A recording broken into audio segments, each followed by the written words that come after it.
build a portfolio and get paid to edit today.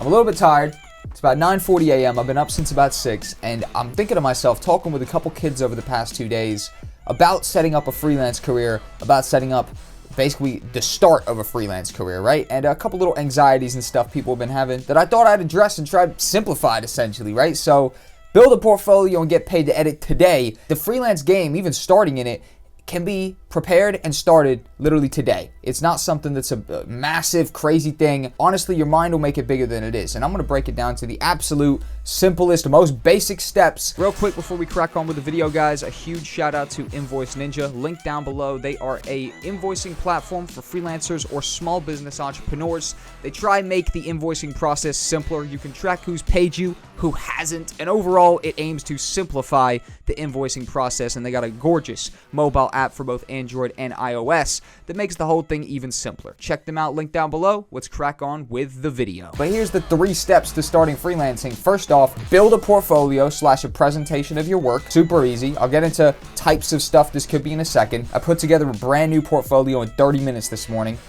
Pretty damn easy, right? Number 2, identify your client outreach place, right? So identify where you're actually going to be getting your clients. Corona's going on, so probably isn't in the real world. More internet-based stuff is what I'm going to be covering here. Upwork.com, my favorite freelancer website. Cold emails, you could even hit up influencers or YouTubers directly. That's worked great for my friend Oscar back in the day. He started an agency off the back of that. I've got a friend of mine does Fiverr. That hasn't really worked for me, but it's worked for him. Point is, there's different places, right? So identify the place where you're going to be bringing your work in. And number 3, apply to a lot of jobs, send out a lot of proposals. In the first stages, no momentum's been built because you haven't worked on jobs, which means you don't have, Simon from last year who you nailed his project, and all of a sudden he's got a new project and he comes to you again because you nailed his last one. You don't have that sort of momentum built. People aren't coming to you. That was the phone going off. I guess I got a text message right there. Hopefully not a client, and I got to do some stuff, but overall, basically, that's it. Get paid to edit today, build a portfolio. Those are the simplest steps right there. Boom, boom, boom. Now, let's jump in a little bit more in depth into those. So we're going to be jumping more into depth in these, right? Number 1 is building a portfolio. I literally set this up on Vimeo this morning in about 35 minutes. A portfolio really doesn't have to be anything crazy. It pretty much just has to be a sample of some of your best projects. So what I did is I went and put my video intro here, which is a video of me explaining about myself and sort of pitching myself. I'll leave a tutorial on how I did this down below, but let me just play a couple seconds so you can see what it's like. Hey, what's going on? Thank you so much for clicking on the link today. I'm gonna fill you in a little bit on who I am. I'm Jack, 20-year-old freelance video editor, videographer, and YouTuber. You see what I mean? So I'm basically just doing a little 1-minute pitch video of myself, and I line that up as my sort of cover video. We got a brief explanation of me. I'm Jack, 21-year-old video editor, videographer, and content creator producing.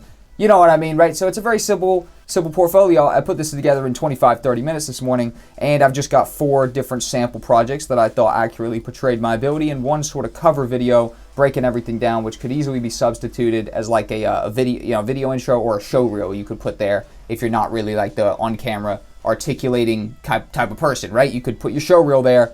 That'll be a perfect sort of cover.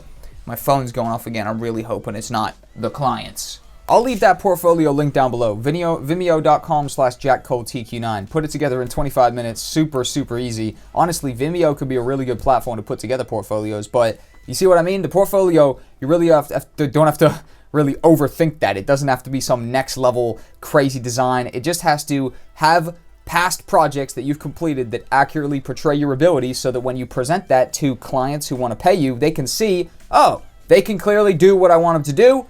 I'll send them money to do what I want them to do, right? At the end of the day, to go to like a high profile job, you probably have to have a resume with a track record saying that you have at least done something that would lead them to believe you're going to be good in this position as well. So that's basically it on the internet as well. You have to have some sort of track record, some sort of, completed project that showcases that you are clearly doing this and you're going to be able to do it well for the client as well. So number 1, put together a portfolio. Honestly, super simple. Use a Vimeo, use a Wix. I mean, you could even use an Instagram or a YouTube, but a platform like Vimeo is a little bit more perceived as professional. Therefore, it could win you a couple points or not lose you a couple points with maybe the certain client who's paying attention to that type of stuff, right?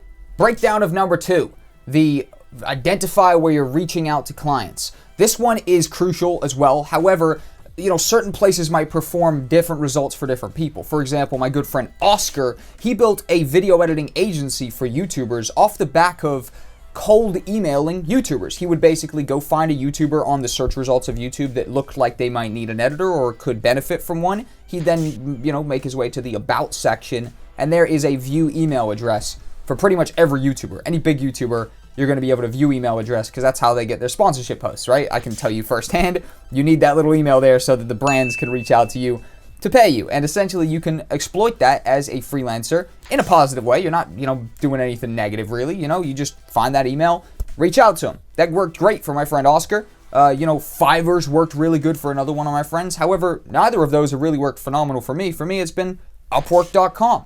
Upwork.com is the biggest freelancer marketplace on the internet, or might be second to Fiverr, but it's the best one basically in my experience. And there's just loads of jobs posted there every single day. So it's a massive job board that once you have past work / a portfolio, you could go there and send your portfolio to the people who are asking to hire somebody. And if they like what they see, they bring you on board. So I would advise you guys to have a little play around once you've built your portfolio with the different type of sites and the different type of places you could be outreaching to clients, and do the one that's most intuitive to you. Breakdown of number 3, apply to lots of jobs. That one actually doesn't even really need a breakdown. Pretty much once you've figured out the portfolio, once you've identified where seems the most intuitive to reach out to clients for you, reach out to lots of clients. On Upwork, part of my success in the early stages was I would reach out to everybody. I would type in video editing to upwork.com. I would then pretty much apply to every job that I saw until I ran out of connects. Now, that was a couple years ago, right, when connects were free. Now, connects are paid. You have to pay $10 per 60 connects. Each application takes like 2 to 4 connects, right? So pretty much, you would probably want to be more strategic than I was back then, not just apply to everything, but I would still encourage you guys to apply to a vast amount of stuff. And also on a site like Upwork, a little strategy of actually hanging around the site for a little bit and refreshing the page a bit until you see a brand new fresh job come out, opposed to applying to one that was, maybe posted 20 hours ago and already has, 50 people applying to it. A little strategy of just hanging around Upwork for a bit, refreshing the page, and then applying to that job that was posted 20 minutes ago can perform nicer results for you as well. And overall, that's pretty much the name of the game. It's just apply, apply, apply. Obviously, apply to the things that you think your past work / portfolio is going to give you the best shot at getting. An example of what the best thing of getting for you is, over here, the things I've uploaded have been club-related stuff, right? So there's some fashion stuff and some travel stuff, but overall, club-related stuff, that's sort of the main videography I do, live event videography, and I edit together after movies for clubs. So it would make sense that if I saw some club videos popping up, or some project that said, hey, I've got club footage, can someone edit it for me? It would make sense I would probably start applying to that job before maybe one that said, I need someone to edit me a kid's toy commercial, because I've never done that, right? But those little things are pretty much just common sense, basically. If you see something that you're better suited to, apply to that. And also, niching down can help a lot, where I would have a couple different approaches, where I would have actually, when I was doing the video intro route, which I strongly recommend you go listen to my video about the video intro. It instantly steps you forward. It instantly makes you stand out compared to the competition, because just nobody else will be applying to that job with a video intro. It's pretty safe to assume, right? Check that out after this, but more or less, applying to or niching down can really help. I used to have a video intro specifically to target YouTube editing jobs, and I would literally just come on the screen and I'd be like, hey, I'm Jack. I'm a YouTube video editor, right? I would actually market myself like that, and I'd have another video intro and sort of template kind of message on the side ready for those people who were not YouTubers, right? So essentially, I figured a niche that I was pretty well suited for, and I tailor fitted myself to suit that that type of client, right? But I also didn't leave the other jobs on the table, because niching down can be great because you tracked a lot of work. However, it can be sort of detrimental in some aspects because you're never going to enter a new industry, right? So you always want to keep yourself open like that. But that's my little rant. That's my spiel. Overall, build a portfolio and get paid to edit today. I believe it could be done. If you guys have a couple little projects laying around, literally you can open up a Vimeo if you want and literally just make a portfolio in 25 minutes. Alternatively, you can make one on Instagram or YouTube, whatever. A Wix.com or something could be useful as well. But any website that could display video pretty nice is going to be a winner for you, and you can actually make yourself a little portfolio and overall get started with applying to jobs and getting paid freelancing on the internet. That right there is my little spiel. Build a portfolio and get paid to edit today. It sounds pretty simple, and in my experience, it is pretty simple. Now, there's another group of people who don't have any past work. For those people, I've said it time and time again, you want to create that past work. And for you guys, I'm going to link a video called How to Start Freelancing with No Past Work, and that's a good video to pass you on to. If somehow you're in that boat and you still made it to the end of this video, you're a legend. I can tell you're passionate. Click over to that video and check it out. For the rest of you guys, the video intro video will be really, really solid for you. Video intro, it instantly started converting more people for me. Me and the homie Oscar, who was doing the agency thing, he thought it up, told me about it. I was like, it's a great idea. It was a unique approach, and it really started converting more clients. So that's a video I'll link down below as well. Thank you guys for tuning in.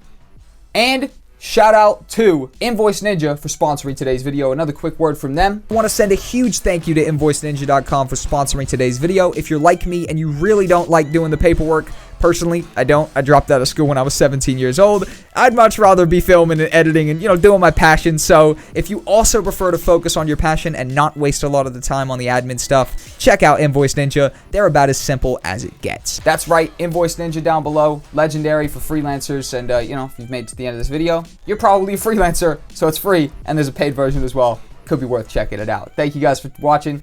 Take it easy. Have an awesome day, and I'll see you in an upcoming video or in a live stream tomorrow. Monday, Wednesday, Friday live streams. Tuesday, Thursday, Saturday, Sunday videos. I'm trying to stick to it. We're going to see if it happens.